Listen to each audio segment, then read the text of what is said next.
Marcher avec Dieu, 18. La transformation. Nous qui étions autrefois esclaves du péché, nous sommes désormais devenus serviteurs de Dieu. C'est un changement de statut que les mots seuls ne peuvent pleinement décrire. L'Écriture déclare. Autrefois, vous viviez selon les tendances de ce monde. Et vous vous laissiez mener par le prince de la puissance de l'air. Cet esprit qui agit maintenant parmi les fils de la rébellion. Nous tous aussi, nous étions de leur nombre. Et nous vivions selon les convoitises de notre nature propre. Accomplissant les volontés de la chair et de nos pensées. Et nous étions par nature des enfants de colère, comme les autres. Mais Dieu, qui est riche en miséricorde.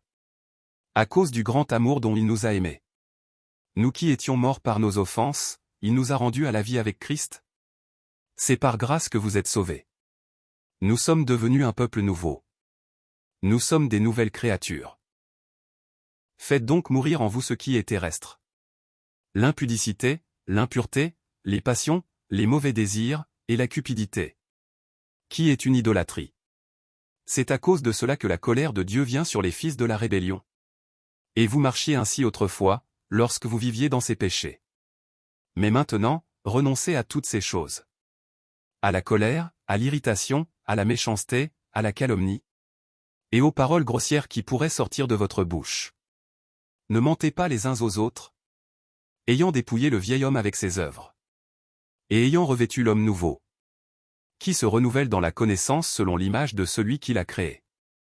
Car l'amour de Christ nous presse. Parce que nous estimons que si un seul est mort pour tous, tous donc sont morts. Et il est mort pour tous. Afin que ceux qui vivent ne vivent plus pour eux-mêmes. Mais pour celui qui est mort et ressuscité pour eux.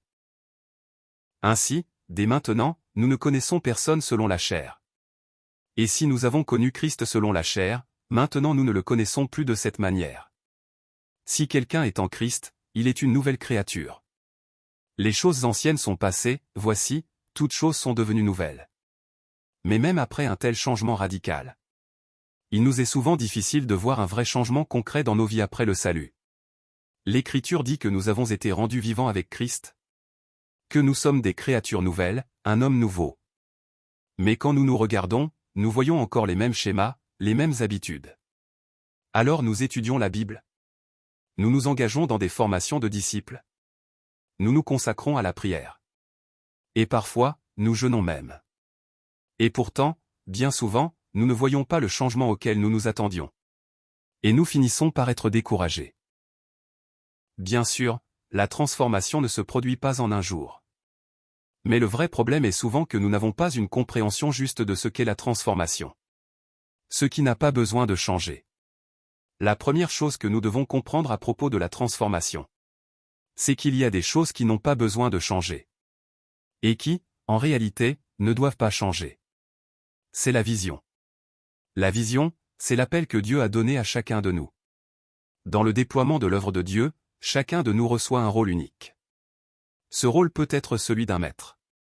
Ou celui d'un serviteur. Il peut être d'abattre les Cananéens. Ou d'être abattu par eux. Il peut être un rôle de leader, un rôle d'appui. Ou un simple passant, quelqu'un qui apparaît brièvement puis disparaît. Il se peut que certains ne montrent jamais leur visage, mais seulement leur voix. Mais dans le plan parfait de Dieu, ce qui compte, c'est que nous obéissions pleinement au rôle qui nous a été donné. Ne jamais nous comparer. Ne jamais devenir orgueilleux en nous comparant. Ni tomber dans le découragement. Nous faisons confiance à la perfection de celui qui nous a appelés. Et quand tous les petits points de nos rôles sont reliés ensemble. Et que le royaume de Dieu est accompli. Cela suffit. Il n'y a pas besoin de changer de rôle. Ce qui importe, c'est d'accomplir le rôle qui nous est confié.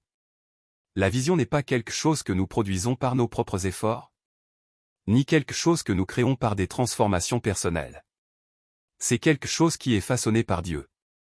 Et il se peut même que Dieu lui-même décide de changer le rôle. La deuxième chose que nous devons comprendre au sujet de la transformation, c'est qu'il y a des aspects de nous qui ne changent pas et qui n'ont pas besoin de changer. C'est ce que nous appelons le tempérament, ce que l'on désigne souvent par personnalité ou caractère. Ce tempérament ne change pas avant ou après le salut. Cela signifie que Dieu nous a intentionnellement créés ainsi. Même dans les Écritures, nous voyons que le tempérament d'Abraham, de Moïse, de Pierre et de Paul est resté le même. Par exemple, le zèle de Paul était déjà présent avant même sa rencontre avec Christ.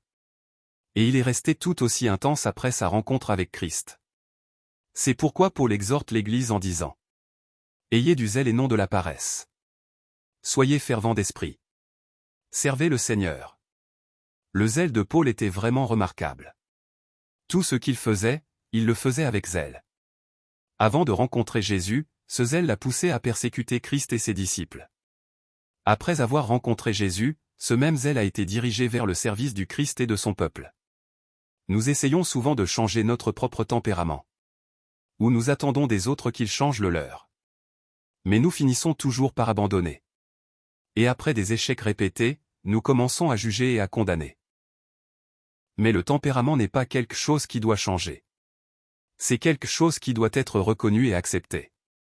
Ce qui peut sembler être une faiblesse chez un individu devient, au sein du corps de Christ, au sein de la communauté de l'Église, un élément qui se combine aux autres tempéraments, pour former une belle harmonie qui contribue au bien commun. La troisième chose que nous devons comprendre au sujet de la transformation, c'est ceci. Il y a une chose qui peut et qui doit changer, c'est la maturité. La maturité est le processus continu de croissance spirituelle. Le fait de devenir davantage comme le peuple de Dieu, au travers d'un combat quotidien contre le péché, fondé sur la parole de Dieu. Même si nous ne vivons pas encore pleinement la vie d'une personne nouvelle, d'une nouvelle créature, notre marche quotidienne vers la maturité spirituelle doit être visible dans notre vie. Mais si vous êtes conduit par l'Esprit, vous n'êtes pas sous la loi. Or, les œuvres de la chair sont manifestes: débauche, impureté, dérèglement, idolâtrie, sorcellerie, inimitié, querelle, jalousie, colère, rivalité, division, secte, envie, meurtre, ivrognerie, excès de table, et les choses semblables. Je vous préviens, comme je l'ai déjà fait, ceux qui pratiquent de telles choses n'hériteront pas du royaume de Dieu. Mais le fruit de l'esprit, c'est l'amour, la joie, la paix, la patience, la bonté, la bienveillance, la fidélité, la douceur, la maîtrise de soi. La loi n'est pas contre ces choses. Ceux qui sont à Jésus-Christ ont crucifié la chair avec ses passions et ses désirs. La maturité ne se produit pas du jour au lendemain. Mais quel que soit notre tempérament, quel que soit l'appel ou la vision que nous avons reçue, la maturité spirituelle est un bon combat que nous devons mener jusqu'à notre dernier souffle. Même Paul, pourtant connu pour son tempérament fougueux, n'a pas changé immédiatement après avoir rencontré Jésus. Lors de son premier voyage missionnaire, quand Jean-Marc les a abandonnés et est retourné à Jérusalem en cours de route, Paul a refusé de lui accorder une seconde chance. Le désaccord fut si vif que Paul se sépara même de Barnabas, celui qui était pourtant son mentor spirituel. Certes, cela a peut-être permis un élargissement du champ missionnaire. Mais cela a aussi révélé l'immaturité de Paul. Cependant, plus tard, Paul a accueilli de nouveaux Marc. Cela montre non seulement la croissance spirituelle de Marc, mais aussi le changement opéré en Paul lui-même. Nous devons toujours nous rappeler ceci. La maturité spirituelle ne dépend pas de notre capacité, ni même de notre volonté. Ce n'est pas une option. C'est un chemin que nous devons emprunter chaque jour, en vivant comme le peuple de Dieu, comme ses enfants, en marchant d'une manière digne de son royaume. La maturité, c'est le processus par lequel nous sommes façonnés dans la sainteté, comme citoyens du royaume de Dieu. Elle va même au-delà du tempérament. Notre tempérament peut rester le même, mais la maturité le recouvre de grâce. Et cette œuvre, elle n'est possible que par la grâce. La quatrième chose que nous devons reconnaître au sujet de la transformation, c'est ceci. Il y a un domaine dans lequel nous devons changer: la connaissance. Grandir dans la connaissance de Dieu est quelque chose que nous devons rechercher sans cesse, tout au long de notre vie. Après avoir reçu l'appel de Dieu et être devenus ses enfants, le peuple de Dieu doit chercher à le connaître, à comprendre ses œuvres, à apprendre son amour, et à saisir sa volonté. Tout cela, à travers sa parole, la Bible. Nous ne devons pas façonner Dieu selon nos propres désirs, ni invoquer son nom tout en suivant les dieux de ce monde. Cela ne doit jamais arriver. Vous donc, bien-aimés, étant avertis. Tenez-vous sur vos gardes. De peur qu'entraînés par l'égarement des impies, vous ne veniez à déchoir de votre fermeté. Mais croissez dans la grâce et dans la connaissance de notre Seigneur et Sauveur Jésus-Christ. À lui soit la gloire, maintenant et pour l'éternité. Amen. Nous devons connaître Dieu. Nous devons le connaître à travers sa parole. Et nous devons consacrer toute notre vie à cette quête. Sans jamais nous arrêter, sans jamais abandonner. Quand il s'assiera sur le trône de son royaume, il écrira pour lui, dans un livre, une copie de cette loi, qu'il prendra auprès des sacrificateurs lévites. Elle sera avec lui, il la lira tous les jours de sa vie.